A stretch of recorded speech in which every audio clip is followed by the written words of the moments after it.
माँ भारती को प्रणाम करते हुए आप सबके इस गुरु माता पिता को प्रणाम करता हूँ। बच्चों, आप सबको बहुत ढेर सारा लाड प्यार और सब लोगों को सुबह की राम राम। कितना खूबसूरत देश है ये, और सोचिए इस देश में हम सब लोग निरोगी हुए, हमें प्रतिष्ठा मिले, हमारे पेट ठीक हो, हमारे पिता की स्थिति ठीक हो, पैसा भी रहे साथ, तो कितना अच्छा हो। आज दो खास बातें करूँगा। पहली बात तो ये करूँगा कि आपका सूर्य क्या बुरा कर रहा है आपके साथ और कैसे होगा वो अच्छा। और दूसरी बात जो मैं करने जा रहा हूँ वो ये है कि क्या आपके बच्चे की खांसी नहीं रुकती, चिड़चिड़ापन बढ़ता जा रहा है और उसको पित्त की समस्या रहती है, क्योंकि ये बातें कुछ खास इंडिकेशंस दे रही हैं। तो पेरेंटिंग टिप में इसका हल। और अब बात करते हैं सूर्य की। सूर्य जीवन के अनेक पक्षों को संवार सकता है या बिगाड़ सकता है, क्योंकि सूर्य हमारी लाइफ लाइन है। हम जीवित हैं सूर्य की वजह से, इस धरती का उदय हुआ सूर्य से। इसलिए यदि सूर्य गड़बड़ है तो चेहरा, हृदय, हड्डियां, पेट, हमारी भाषा, लैंग्वेज, पद, पिता, प्रतिष्ठा, पैसा, वैवाहिक जीवन, उच्च शिक्षा, ये सब सूर्य प्रभावित करता है। यदि सूर्य अशुभ हो गया ना तो पिता का सुख नहीं मिलेगा आपको। कारण कुछ भी बने, पिता हैं, साथ हैं, हर वक्त साथ हैं, लेकिन पिता से मदद नहीं मिली, पिता से प्यार नहीं मिला, पिता के साथ मतैक्य नहीं होता, झगड़ा रहता है, जो भी हो, पिता का सुख नहीं मिलता। साथ हैं, बीमार हैं, या पिता इतना संघर्ष कर रहे हैं जीवन में अभी भी कि आपके साथ उनको गुजारने के लिए वक्त है कहाँ, या उनके संघर्ष से आप हैं परेशान। 22वें वर्ष से पहले या तो पिता रहते ही नहीं है, या फिर उनकी शारीरिक या मानसिक स्थिति या माली हालत खराब हो जाती है। सूर्य यदि अशुभ है तो जीवन साथी से नहीं निभ सकती। यदि सूर्य पहले सप्तम भाव में होता है तो द्विभार्या योग बना ही देता है, यानी बहुत कठिनाई होती है प्रथम विवाह में। घर में रौनक नहीं रहती, रिश्तेदार आपके अपने नहीं बन सकते यदि सूर्य खराब है तो। कुटुंब नहीं फैल सकता या बढ़ सकता। घर में धूप नहीं रहती, घर का प्रवेश द्वार दक्षिण से हो जाता है या पश्चिम से हो जाता है या दक्षिण पश्चिम के बीच में रहता है। कोई भी उसे आत्मा से नहीं चाहता जिसका सूर्य खराब है। अपने घर तक के लोग उसे नापसंद करते हैं, फॉर्मेलिटीज के लिए अलग करते हैं, वो अलग बात है। एक और चीज बताता हूं, जब सूर्य खराब होता है तो ऐसा व्यक्ति बिना झूठ बोले नहीं रह सकता। कर्ज जरूर लेगा, वो उसकी आदत में शुमार हो जाता है। दादी बाबा का सुख नहीं मिलता या उनसे पटती नहीं। सूर्य यदि किसी स्त्री का खराब है तो प्रथम संतान का क्षय गर्भ में हो जाता है 90 दिनों के भीतर। प्रतिष्ठा मिलती है एकदम, और उसके बाद अपयश ही हाथ लगता है। दंभ बहुत होता है, थोथा चना बाजे घड़ा। दंभ किस में होगा? जिसमें ज्ञान नहीं होगा उसी में दंभ होगा, क्योंकि जिसमें ज्ञान आ जाता है ना, वो तो समझ जाता है कि मुझे जितना मालूम है या मेरे पास जो धन संपत्ति है या जो भी कुछ है, ये तो बिंदु से भी छोटा है, थोड़ा है। उसे कभी घमंड होएगा ही नहीं, क्योंकि उसके ज्ञान चक्षु उसको प्रभु की कृपा दिखा देते हैं कि है तो वहां से है। लेकिन अगर सूर्य खराब है तो व्यक्ति के अंदर इतना दिमाग ही नहीं होता, इतना विजन ही नहीं होता उसका कि वह कुछ अपने से बाहर देख पाए। इसलिए उसमें घमंड आता है और वो बहुत बुरी तरह पट होता है अपने जीवन में। खराब सूर्य दिखावा बहुत देता है, धन, जीवन साथी और संपत्ति से संबंधित झगड़ा जरूर देता है, भाभी और बहन से विशेष रूप से मनमुटाव अवश्य देता है। घर में सीलन, दुर्गंध कभी जाती नहीं है।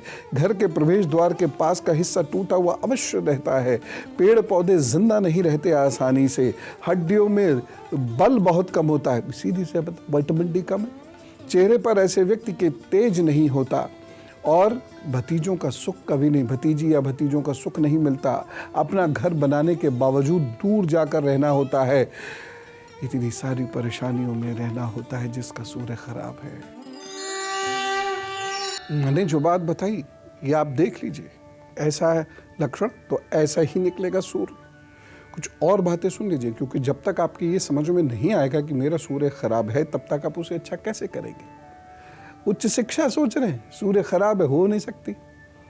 गिरते पड़ते ऊंट के ऊपर बैठा हुआ आदमी देखता है जैसे हिलता चलता है, ऐसे ही होती है शिक्षा। यदि सूर्य खराब है तो ठीक कर लीजिएगा, लेकिन पहले कुछ और समस्या समझें। स्वास्थ्य कभी फिट नहीं रहने देगा आपका सूर्य यदि खराब है तो।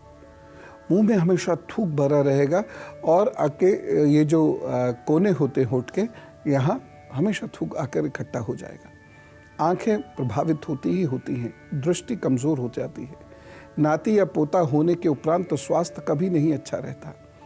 आग से भय रहता है, चाहे वो पेट की अग्नि हो, पेट में भी एक अग्नि होती है ना, जठराग्नि, तो चाहे वो पेट की आग हो और चाहे वो घर में या सामान्य जिसे आग लगना कहते हैं वो, हम सारे जीवन आपको आग परेशान करती ही करती है।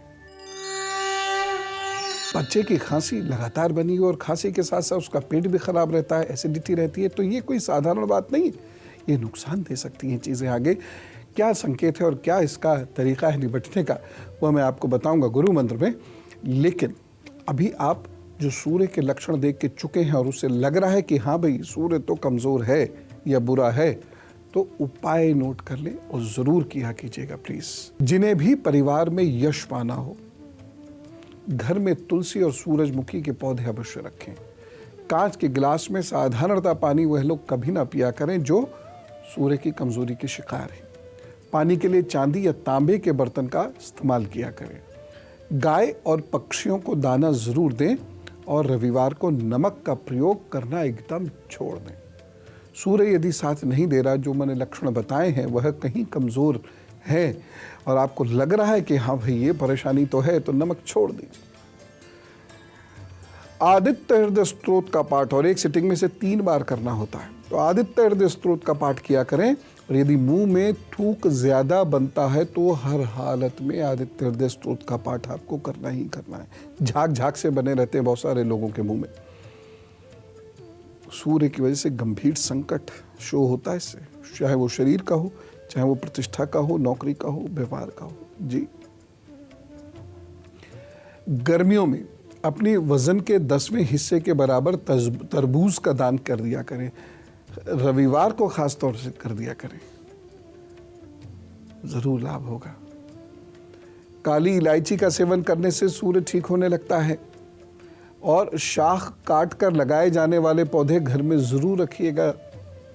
जिसे खुश करना हो उसे सौंफ और मिश्री तांबे अथवा चांदी के बर्तन में दिया कीजिए। घर में सफेद रंग या सफेद फूल का प्रयोग अवश्य किया कीजिए। और अब गुरु मंत्र, यदि आपके बच्चे को खांसी रहती है, साथ ही साथ उसको पित्त रहता है, तो ये तो तय है कि उसको गुस्सा आएगा, उसमें चिड़चिड़ापन रहेगा, वो बात नहीं सुनेगा, भावुक होएगा, या तो रोएगा या तो चीखेगा। एक उपाय बताता हूँ, दिन में गुलकंद खिलाइए और जब जाड़े बीत जाएं तो रात में भी खिला सकते हैं। बहुत सारे लोगों को ये लगता है गुलकंद सर्दी कर देगा, ऐसा नहीं है। दिन में गुलकंद खिलाइए और देखिएगा धीरे धीरे आपके बच्चे का गला मधुर होगा, उसका पित्त शांत होगा। लेकिन जंक फूड मत खिलाइएगा, क्योंकि जंक फूड से मूड्स पर भी बुरा असर पड़ता है, पेट पर तो पड़ता ही है। तो जंक फूड मत खिलाइएगा। बासी भोजन उन बच्चों को कभी नहीं खाना चाहिए जिनके पित्त बनता है, तो ये तो ध्यान रखना ही, प्लस गुलकंद। और देखिएगा 2-3 महीने में आपको अपने बच्चे में पॉजिटिव चेंजेस दिखेंगे।